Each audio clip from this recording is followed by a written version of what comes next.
नमस्कार, मी यामिनी भामुणकर. हॅलो 24 तास मध्ये तुम्हा सर्वांचं स्वागत. प्रेक्षक हो, आजचा विषय थोडा खास आणि सर्वांच्याच आवडीचा आहे. आज आपण चर्चा करणार आहोत पर्यटनाविषयी.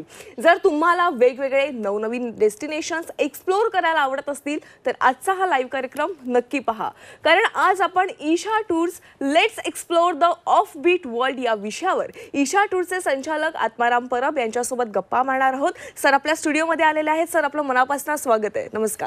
धन्यवाद. मी तुम्हाला सरांची अगदी थोडक्यात ओळख करून देते. आत्माराम परब यांना पर्यटन क्षेत्रातील कोणताही अभ्यास, डिग्री, अनुभव नसताना केवळ ट्रॅव्हल या पॅशनच्या जोरावर ईशा टूर्सची त्यांनी स्थापना केली. कस्टम्स मुंबई सारख्या ठिकाणची सरकारी नोकरी सोडून असा व्यवसाय करणं हे अत्यंत धोकादायक होतं. पण तरी सुद्धा आज या पर्यटन व्यवसायात ईशा टूर्सने ऑफबीट आणि एक्झॉटिक पर्यटन स्थळांवर पर्यटकांना यशस्वीरित्या नेऊन स्वतःचं वेगळं अस्तित्व निर्माण केलंय. भारतासह जगात 5 खंडांमध्ये जवळपास 45हून अधिक देशांमध्ये 50,000हून अधिक पर्यटकांना पर्यटनाच्या माध्यमातून आनंद देण्याचं काम ईशा टूर्सनं केलंय.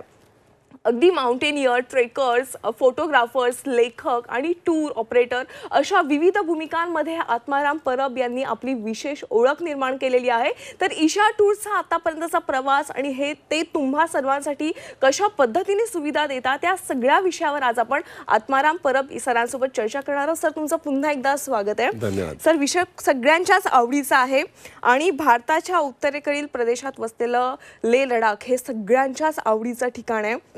तर लेह लडाख टूर म्हटलं की अनेकांच्या तोंडी सध्या ऐकायला मिळतंय, प्रामुख्याने ईशा टूरचं नाव येतंय. तर तुमचं आणि लेह लडाखचं हे नातं कसं जुळलं? 22 वर्षांचा एकंदरीत प्रवास कसा होता? धन्यवाद. मी 1995 मध्ये पहिल्यांदा मोटरसायकलवरून लडाखला गेलो. बरं. मुंबई ते लडाख हा प्रवास केला होता. बरं. त्यावेळी कुठल्याही सुविधा नव्हत्या, पण एक जिद्द होती काहीतरी करण्याची आणि काहीतरी वेगळं साहस करण्याची, आणि त्या माध्यमातून आम्ही तो प्रवास केला होता. आणि खरं तर लडाख हा माझ्यासाठी त्याच्यानंतर ही सुरुवात होती. पण आत्ताच्या लडाख हे आमच्यासाठी डेस्टिनेशन किंवा फक्त बिझनेस नाही आहे, तर ते आमच्यासाठी एक वेगळ्या प्रकारचं आणि पॅशन आहे आमच्यासाठी. ते वेगळ्या प्रकारचं आमच्यासाठी एक इमोशन आहे. कारण आम्ही लडाखकडे इमोशनली बघतो सगळेच, माझी पूर्ण टीम.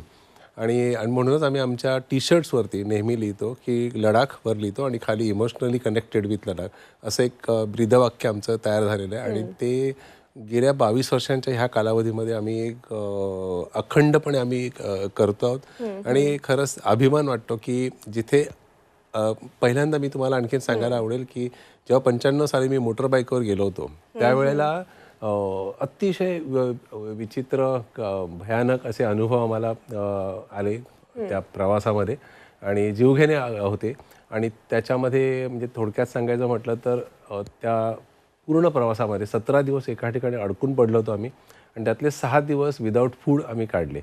तर अशा अनेकदा मरणाच्या दारातून आल्यानंतर सुद्धा लडाखला पुन्हा का गेलास हा प्रश्न मला खूप लोक विचारतात, पण त्याचं उत्तर मला सापडलेलं नाही आहे. कुठलं तरी काहीतरी नातं असावं लडाखशी पूर्वजन्मीचं, आणि म्हणूनच आम्ही लडाखला गेलो. आणि त्यानंतर लडाख लोकांना दाखवायला हवा हा वेगळा प्रवास. मी ॲक्च्युली माउंटेनियर, तुम्ही मगाशी म्हणालात की माउंटेनियर असल्यामुळे मी बराच हिमालय पालथा घातला होता.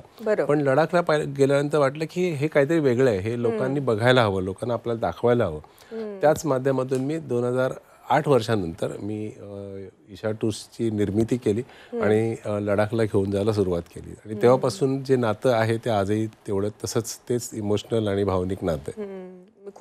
खूप वर्षांपूर्वीचं आणि नातं आहे तुमचं, खूप जुनं नातं आहे. आणि तुम्ही सर वर्षभर लडाखच्या सहली करता, हे त्याचं वैशिष्ट्य काय, ते कसं जमून आणता? कारण की लडाखचं वातावरण देखील बघता, हे कसं काय तुम्हाला जमतं? मुळात मी एक्सप्लोरर, मुळात सुरुवातीपासूनच ट्रेकिंग माउंटेनिअरिंग करत असल्यामुळे एक्सप्लोर करण्याची आवड होती, छंद होता. आणि त्यातूनच मला असं वाटायला लागलं की जे लडाख जे मी पाहिलंय त्याच्यापेक्षा वेगळं काहीतरी वेगळ्या सीझनमध्ये असू शकतं. आणि म्हणूनच मी वेगवेगळ्या सीझन्समध्ये जायला सुरुवात केली लडाखला. आणि नंतर लक्षात यायला लागलं की लडाख हे डेस्टिनेशन हे एका सीझनमध्ये बघण्यासारखं नाहीच आहे, हे वेगवेगळ्या सीझनमध्ये बघायला हवं. म्हणजे अगदी सुरुवातीला स्टँडर्ड जो सीझन असतो समर सीझन, त्या सीझनमध्ये तर सगळेच जातात. पण मी विंटरमध्ये गेलो, जेव्हा मायनस टेम्परेचर -20-25 टेम्परेचर असताना गेलो आणि तेव्हाचं लडाख खूपच वेगळं दिसलं. त्यानंतर असं अनेकदा जात राहिलो आणि मग नंतर जी येणारी लोक होती आमच्याबरोबर लडाखला, त्यांचं सुद्धा असं व्हायचं की एकदा जाऊन आल्यानंतर त्यांचं म्हणणं असं असायचं की पुन्हा लडाखला यायला आवडेल. आता हे प्रत्येकालाच हे शक्य होत नाही पुन्हा पुन्हा एकाच ठिकाणी जाणं. पण तरीसुद्धा मला सांगायला आवडेल की लडाखला अनेकदा म्हणजे 2दा 3दा 4दा 5दा आलेले असंख्य लोक आहेत. कारण लडाख तुम्हाला एकदा जाऊन तुमचं पोट भरत नाही तिथे आणि तुम्ही सतत नाविन्याच्या शोधात काहीतरी वेगळ्या सीझनमध्ये तुम्ही जायला तिथे उद्युक्त होता खरं तर. आणि त्यातूनच आम्ही अशा अनेक सहली सुरू केल्या. त्याच्यामध्ये वेगवेगळ्या प्रकारच्या सीझनल सहली केल्या. त्याच्यामध्ये समर, विंटर, त्याच्यानंतर ऑटम सीझन किंवा ॲप्रिकॉट ब्लॉसम सीझन अशा सीझन आम्ही घेतले. त्यानंतर मग तिथलं संस्कृती आणि तिथल्या लोकांचे सण कसे असतात हे दाखवण्यासाठी म्हणून आम्ही वेगळ्या सहली सुरू केल्या. त्याच्यामध्ये लोकल फेस्टिवल्स आम्ही घेतले आणि त्याच्यानंतर सगळ्यात महत्त्वाचं मला सांगायला आवडेल ते म्हणजे गेली 18 वर्ष आम्ही सलग करतो आहोत तो 3 कार्यक्रम, ज्याच्यामध्ये तुम्हाला इंडियन आर्मी बरोबर इंटरॅक्शन करण्याची संधी मिळते. ते 3 कार्यक्रम म्हणजे 25 जुलैचा कारगिल विजय दिवस, त्याच्यानंतर मग 26 जुलैचा त्यानंतर 15 ऑगस्टला भारतीय स्वातंत्र्य दिनाचा कार्यक्रम आणि त्यानंतर रक्षाबंधनाचा कार्यक्रम आर्मीच्या एखाद्या कॅम्पमध्ये जाऊन आम्ही करतो. गेली 18 वर्ष सलग हे तिन्ही कार्यक्रम आमचे चालू आहेत. त्यामुळे आणि बघायला करायला लडाखमध्ये एवढं काही आहे की आपल्याला म्हणजे वेळ कमी पडेल.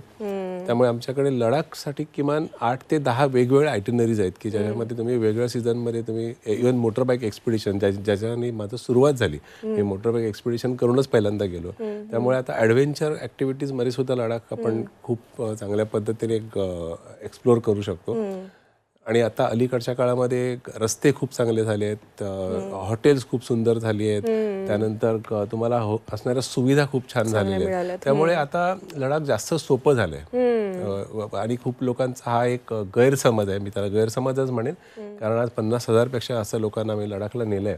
आणि त्याच्यामध्ये मी तुम्हाला अगदी अभिमानाने सांगू शकतो की आजवर एकही अशी गोष्ट घडली नाही की ज्याच्यामुळे लडाखला बदनाम लोक करतात. हे त्याचं कारण एकदा जाणारा एखादी व्यक्ती असते, लडाखला जाते, त्याला काहीतरी त्रास होतो कारण त्याचं चुकीच्या पद्धतीने ते केलेले असतात. कुठल्याही कोणाच्याही इथल्या मास्टर्स बरोबर जर तुम्ही टूर केलीत किंवा त्यांच्या कोणाचं मार्गदर्शन घेतलं तर तुम्हाला हे त्रास 100% होणार नाही. याचं आम्ही उदाहरण आहोत. आम्ही गेली 22 वर्ष सलग आम्ही हे करतो. आणि मग लोक ते लिहितात सोशल मीडियावर आणि लिहिल्यानंतर अनफॉर्च्युनेटली आपण बातम्या ज्या असतात, तुम्ही बातम्या करणारी मंडळी, बातम्या ज्या असतात त्या निगेटिव्ह बातम्या लोकांच्या लक्षात राहतात, पॉझिटिव्ह लक्षात राहत नाही. आणि त्यामुळे हे कोणीतरी एखाद्याने लिहिलेलं असं की तिथे जाऊन त्रास होतो तेच धरून बसतात. आणि मग त्यानंतर मग आमच्याकडे आल्यानंतर पहिला प्रश्न हाच असतो की लडाखला गेलं, लडाखला त्रास होतो का? मी सांगतो लोकांना की आम्ही हजारो लोकांना घेऊन गेलो आणि परत आणलंय. त्यामुळे अगदी 100% आमच्यावर विश्वास ठेवा आणि या. अगदी आम्ही गमतीने म्हणतो की आम्ही तुम्हाला बॉन्ड पेपरवर लिहून देतो, तुम्हाला त्रास नाही होणार म्हणून. सो हे अगदी आणि म्हणूनच मी असं म्हणेन की 12माही आम्ही सगळ्या सहली केलेल्या आहेत लडाखमध्ये आणि खूप सक्सेसफुली हँडल केले. आणि तिथली संस्कृती खूप सुंदर आहे, लँडस्केप, तिथलं वातावरण अतिशय विलोभनीय आहे आणि प्रत्येक हंगामामध्ये तुम्ही सहली केलेल्या आहेत, तिथे वेगवेगळ्या ॲक्टिव्हिटी करता आणि या सगळ्या कार्यासाठी सर तुम्हाला तिथे अनेकदा सन्मानित देखील केलेलं आहे वेगवेगळ्या नामांकित पुरस्कारांनी. त्यामध्ये sir true friend of Ladakh या पुरस्कारांना सन्मानित करणारे तुम्ही एकमेव भारतीय आहात. तर त्या सन्मानाविषयी सांगा. जेव्हा आम्ही सुरुवात केली लडाखला 2003ची गोष्ट, तेव्हा 15,000 टुरिस्ट फक्त पूर्ण वर्षभरात जायचे. आज ती संख्या 5 लाखावर गेली आहे. ओके. सो पण ती सुद्धा तसं पाहिलं तर लडाखच्या टेरेनच्या मानाने तशी कमीच आहे. पण तरी पण 15,000 ते 5 लाख हे आम्ही हा जो प्रवास आहे आम्ही जवळून बघितलाय. आणि त्याच्यामध्ये आपल्याला मला सांगायला आवडेल तुम्हाला की हे करत असताना नवीन नवीन प्रयोग करत होतो आम्ही, नवीन नवीन लोकांशी आम्ही पर्यटकांना घेऊन जात होतो. हे करताना पहिल्यांदा आम्हाला एक पुरस्कार जो मिळाला तो त्याच्याबद्दल आम्हाला सुद्धा त्याच्याबद्दल कल्पना नव्हती. तो होता पायोनियर इन फॅमिली टुरिझम. म्हणजे फॅमिलीजना घेऊन जाण्यासाठी लडाख हे योग्य नाही असं एकेकाळी त्याचं लोकांचं मत होतं. ते आम्ही तोडलं ते आणि तिथे आम्ही लोकांना, पर्यटकांना फॅमिलीजना घेऊन जायला लागलो, वेगवेगळ्या एज ग्रुपमधल्या लोकांना. त्यानंतर आमच्या ह्या पुरस्कारांची संख्या हे वाढतच गेली आणि कंटिन्युअसली आम्ही बऱ्याच नवीन नवीन प्रयोग जे करत होतो त्या प्रत्येक वेळेला आम्हाला टुरिझम डिपार्टमेंटकडून आम्हाला खूप छान प्रतिसाद मिळायचा. आणि त्यानंतर हा मला ट्रू फ्रेंड ऑफ लडाख पुरस्कार मिळाला. मी आतापर्यंत स्वतः 152 वेळा मी लडाखला गेलो आहे.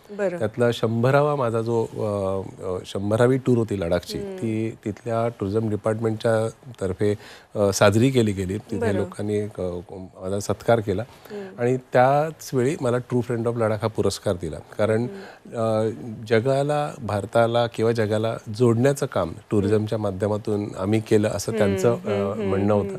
आम्ही आमचं काम करत होतो. आम्ही कुठलाही प्लॅनिंग नव्हतं, कुठलाही असा सेट गोल नव्हता. ते आम्ही फक्त काम करत राहिलो आणि त्यातून आज हा ट्रू फ्रेंड ऑफ पुरस्कार मिळाला. त्यानंतर मग सगळ्यात महत्त्वाचा मला असा वाटतो तो म्हणजे दलाई लामांना 2 वेळा भेटण्याचा संधी मिळाली. त्यांचा आशीर्वाद घेता आला. ती खूप मोठी गोष्ट म्हटली जाते. आणि 2015मध्ये मी त्यांना पहिल्यांदा भेटलो तेव्हा माझा व्हॉट्सॲपवरचा DP जो आजही मी बदललेला नाही, जवळजवळ 11 वर्षानंतर. सो तो खूप ग्रेट एक्सपिरियन्स होता दलाई लामांना भेटण्याचा. त्यानंतर अनेक पुरस्कार वेळोवेळी मिळत गेले. जसं आता आम्ही ॲप्रिकॉट ब्लॉसम जे होतं ते आम्ही घेतलं होतं 8 वर्ष आधी. टुरिझम डिपार्टमेंटने सुरू करण्याच्या आधी ॲप्रिकॉट ब्लॉसम आम्ही 8 वर्ष आधीपासून ते करत होतो. आणि त्यानंतर जेव्हा टुरिझम डिपार्टमेंटने जेव्हा पहिल्यांदा तो अनाऊन्स केला त्याच वर्षी आम्हाला पायोनियर म्हणून पुरस्कार दिला. सो त्यामुळे आम्ही लडाख हे आमच्यासाठी एक सेकंड होम असं मानतो आम्ही. आमचं सगळं काही लडाखमध्ये आहे असं आम्ही मानतो आणि त्याच भावनेने आम्ही लडाख बरोबर जोडले गेले. नक्कीच सर. सर खरं तर ट्रॅव्हल इंडस्ट्रीमध्ये खूप स्पर्धा आहे आणि खूप आव्हानं असतात सर तुम्हाला कुठेही प्रवास करण्यासाठी. आणि मुळात तुमच्यासोबत तुमचे गेस्ट असतात, त्यांना घेऊन जाणार एका वेगळ्या ठिकाणी, वातावरण कधीही बदलू शकतं. तर सर या सगळ्या आव्हानांना तुम्ही कसं सामोरं जाता आणि 22 वर्ष तुम्ही या इंडस्ट्रीमध्ये टिकून राहिलात, तर ईशा टूरचं वेगळेपण काय आहे, वैशिष्ट्य काय आहे? जसं तुम्ही आता गेस्ट हा शब्द वापरला, तर आम्ही आमच्याकडे येणाऱ्या पर्यटकांना कस्टमर म्हणून संबोधत नाही, त्यांना गेस्ट म्हणतो, म्हणजे पाहुणे. हे पाहुण्यांसाठी आपण ज्या पद्धतीने आपण जे काय करतो, त्यांची उठबस करतो घरी आल्यानंतर, ती सेम गोष्ट आम्ही आमच्या पर्यटकांसाठी करतो. हे पर्यटक हे आमचे पाहुणे आहेत, अशाच पद्धतीने आम्ही त्यांना ट्रीट करतो आणि त्यांच्यासाठी जे काय करता येईल त्या पर्यटनाच्या माध्यमातून जो काय आनंद देता येईल तो देण्याचा आमचा प्रयत्न सतत असतो त्यांच्यासाठी.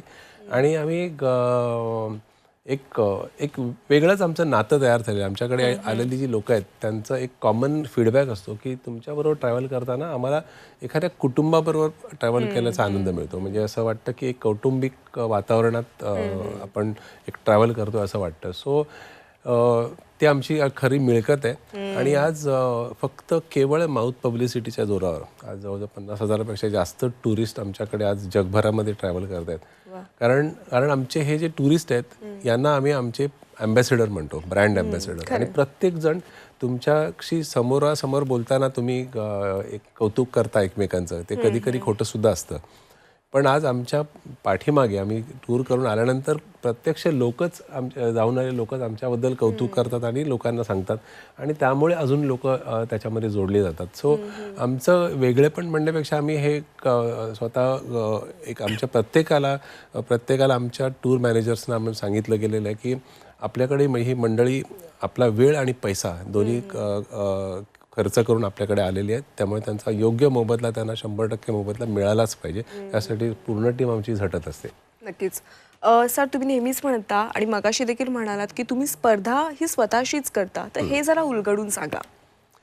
कसं आहे की आम्ही जे काम करतोय ऑफबीट आणि एक्झॉटिक डेस्टिनेशन्स याबद्दल, तर हे खूप वेगळं आहे, खूप निश डेस्टिनेशनवर आम्ही काम करतो. त्यामुळे आम्ही असं नेहमीच म्हणतो की आपण स्वतःशी स्पर्धा करायला हवी. कारण एखादी गोष्ट जर आपल्याकडून एखादी चूक झाली तर ती चूक आपण केलेली चूक ही पुन्हा होणार नाही याची काळजी घेणं गरजेचं असतं आणि त्यातूनच आपण आपलं काम जास्तीत जास्त चांगलं कसं होईल, म्हणजे आपल्याकडून जास्त शेवटी लोक आपल्याकडे येतात आपला वेळ आणि पैसा खर्च करून, तर त्यांना 100% मोबदला कसा मिळेल याच्याकडे आमचं पूर्णपणे लक्ष असतं. आणि त्यातूनच आम्ही नेहमी आम्ही म्हणतो की आपण स्पर्धा करायची तर आपल्या स्वतःशीच करायची, म्हणजे आपण जास्तीत जास्त चांगलं काम कसं करता येईल याच्याबद्दल आपण विचार करू शकतो आणि ते इम्प्लिमेंट करू शकतो. नक्कीच. सर, ईशा टूर्स लडाख शिवाय इतर कुठे कुठे सहली करतात, या संपूर्ण विषयावर आम्हाला तुमच्याकडून आणखीन माहिती जाणून घ्यायची आहे. पण प्रेक्षक हो, तुर्तास वेळ झाली एका छोट्याशा विश्रांतीची.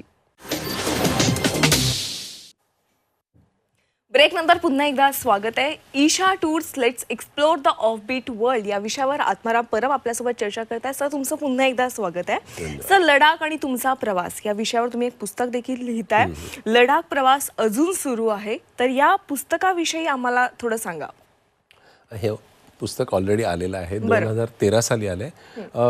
मगाशी तुम्हाला मी सांगितलं 1995 साली मुंबई ते लडाख हा प्रवास जो केला होता, जो थरारक जीवघेणा प्रवास होता एकंदर. पण तो केल्यानंतर मला खूप लोकांनी सांगितलं की पुस्तक रूपी यायला हवं, पण ते काही होत नव्हतं. पण शेवटी नरेंद्र प्रभू हे ज्यांनी हे पुस्तक लिहिलंय ते 2006 साली मला भेटले आणि टुरिस्ट म्हणून आले होते आणि त्यांनीच तो विडा उचलला. माझी सहकारी स्मिता रेगे हिने खूप पाठपुरावा करून ते पुस्तक माझ्याकडून पूर्ण करून घेतलं आणि मग ते 2013 मध्ये पहिल्यांदा प्रकाशित झालं. त्याच्या आधी हे पुस्तक प्रकाशित झालं, त्याचे बरेच खूप छान विक्रम आहेत. आणि प्रकाशन, पूर्व प्रकाशन तेव्हाचे पंतप्रधान मुख्यमंत्री ओमर अब्दुल्ला यांच्या हस्ते झालं. त्यानंतर मग पहिलं प्रकाशन डॉक्टर प्रेमानंद रामाने यांच्या हस्ते झालं आणि आता 5व्या आवृत्तीचं प्रकाशन हे भारतरत्न सचिन तेंडुलकर यांच्या हस्ते झालं. त्यानंतर या पुस्तकाची इंग्रजी आवृत्ती सुद्धा आली आणि ती स्मिता रेगे यांनीच त्या इंग्रजी आवृत्ती लिहून काढली आणि त्याचंही प्रकाशन अमेरिकेमध्ये सॅन होसेमध्ये डॉक्टर रघुनाथ माशेलकर यांच्या हस्ते झालं. त्यामुळे या पुस्तकाचा एक खूप सुंदर प्रवास आहे. ते पुस्तक आहे, हे मराठी आणि हे इंग्लिश. तर ह्या पुस्तकाच्या आतापर्यंत 5 आवृत्त्या झाल्यात आणि 6वी इंग्रजी आवृत्ती सुद्धा आली आणि 2013 पासून हा प्रवास, पुस्तकाचा प्रवास सुद्धा सुरू आहे आणि या पुस्तकाने आम्हाला जगभर नेलं म्हणायला हरकत नाही. खरंय सर. सर, तुम्ही जसं मगाशी म्हणालात की तुम्हाला ट्रॅव्हलचं पॅशन आहे, ऑफ बीट आणि एक्झॉटिक डेस्टिनेशन शोधून काढण्यात आणि तिकडे फिरायला तुम्ही स्वतः जाण्यात आणि तुमच्या गेस्टला घेऊन जाण्यामध्ये तुम्हाला खूप आनंद मिळतो. तर सर, लडाख व्यतिरिक्त तुम्ही आणखीन कोणकोणत्या ट्रिप्स करता? लडाख व्यतिरिक्त आमच्या भारतात माझं स्वतःची आवड जी आहे ती म्हणजे ऑब्व्हियसली हिमालय. त्यामुळे हिमालयामध्ये आमच्या जवळपास सगळ्याच, म्हणजे नॉर्थ ईस्ट इंडिया, त्याच्यानंतर सिक्कीम, देन उत्तराखंड, हिमाचल प्रदेश, अशा अनेक ठिकाणी आमच्या सहली जातात आणि त्यासुद्धा सगळ्या ऑफबीट ठिकाणीच जातात. ऑफबीटचं सगळ्यात महत्त्वाची गोष्ट तुम्हाला सांगतो, जिथे कमीत कमी गर्दी असेल, कमीत कमी लोक जातील, त्या फेमस असलेल्या ठिकाणी जिथे लाखो पर्यटक जातात, तिथे आम्ही न नेता अशा ठिकाणी न्यायला आम्ही पसंत करतो जिथे कमी गर्दी असेल. आणि आम्ही गमतीने नेहमी म्हणतो की आम्ही गर्दीसाठी काम नाही करत, आम्ही दर्दी लोकांसाठी काम करतो, दर्दी पर्यटकांसाठी. आणि असे खूप दर्दी पर्यटक आमच्याकडे आमच्यासोबत जोडले गेलेले आहेत. सो आमचा हा प्रवास असाच सुरू राहणार आहे याच्या पुढे. तर तुम्ही जो म्हणालात, जो प्रश्न होता, तर याच्यासोबत आम्ही भारतातल्या काही हे नॅशनल पार्क सुद्धा आम्ही बऱ्याचशा, आम्ही वाईल्ड लाईफ, माझी ही आवड आहे दुसरी, त्या आम्ही करतो. त्यानंतर भारताबाहेर आमच्या 5 खंडांमध्ये आतापर्यंत साधारण 45हून अधिक देशांमध्ये आमच्या टूर जातात. त्याच्यामध्ये आफ्रिका, एशिया, अमेरिका, त्याच्यानंतर युरोपमध्ये आमच्या 5 वेगवेगळ्या टूर आहेत. त्याच्यामध्ये east Europe, Scandinavian countries, Balkan Europe, Baltic Europe. त्याच्यातले सगळ्यात इम्पॉर्टंट माझ्या स्वतःच्या आवडत्या दोन ज्या सहली आहेत, ज्या सगळ्यात जास्त मी केलेल्या आहेत, ती म्हणजे एक म्हणजे केनिया टांझानियामधलं वाईल्ड लाईफ आणि दुसरं म्हणजे नॉर्वे, फिनलंड, स्वीडनमधलं स्कॅन्डिनेव्हियन कंट्रीज, जिथे आपण नॉर्दर्न लाईट्स आणि मिडनाईट सन हे दोन्ही गोष्टी अशा नॅचरल फिनॉमिना आहेत त्या बघू शकतो. सो आमचा हा प्रवास अखंड चालू आहे. आतापर्यंत मी 100 देश बघण्याचा मानस मी केला होता. त्यातल्या 80 देश झालेत गेल्या 15 वर्षात आणि उद्याच मी 21व्या देशामध्ये बहारीनला चाललोय. सो त्यामुळे लोक खूप जास्त ह्या सगळ्या अशा ठिकाणांना जाण्यासाठी उत्सुक असतात आणि माझ्याकडे आता नवीन काय असा प्रश्न येतो आणि त्या नवीन काय म्हटलं की माझ्याबरोबर नवीन नवीन मी शोधायचा प्रयत्न करतो आणि तिथे लोकांना घेऊन जातो. सर तुम्हाला गेल्या वर्षी आंतरराष्ट्रीय पुरस्कार देखील मिळाले, अगदी थोडक्यात त्याविषयी सांगा. हो, बोर्निओ हे त्या जागेचं नाव. त्या बोर्निओमध्ये हा पुरस्कार मला मिळाला. बोर्निओ आयलंड आहे आणि तिथे pioneer in Indian tourism market असा हा पुरस्कार आहे आणि त्या पुरस्कारात मला गेल्याच वर्षी मिळाला. ओके. सर तुम्ही लडाख विषयीची जी माहिती दिली ते ऐकून सगळं मला देखील कुतूहल निर्माण झालं लडाखबद्दल आणि आपल्या प्रेक्षकांना देखील नक्कीच झालं असेल. प्रेक्षक जर तुम्हाला लडाखची ट्रिप करायची असेल तर स्क्रीनवर दिलेल्या नंबरवर नक्की संपर्क करा सर. आणि तुम्ही जसं मगाशी म्हणालात की तुमचा 100 देश फिरण्याचा मानस आहे. 100 देश फिरण्याचा मानस तुमचा नक्कीच पूर्ण हो, ह्या शुभेच्छा देते आणि हॅलो 24 मध्ये तुमचा निरोप घेते. धन्यवाद सर. प्रेक्षक, हॅलो 24 तासमध्ये वेळ झाली आज इथेच थांबण्याची. ताज्या घडामोडींसाठी तुम्ही पाहत राहा झी 24 तास.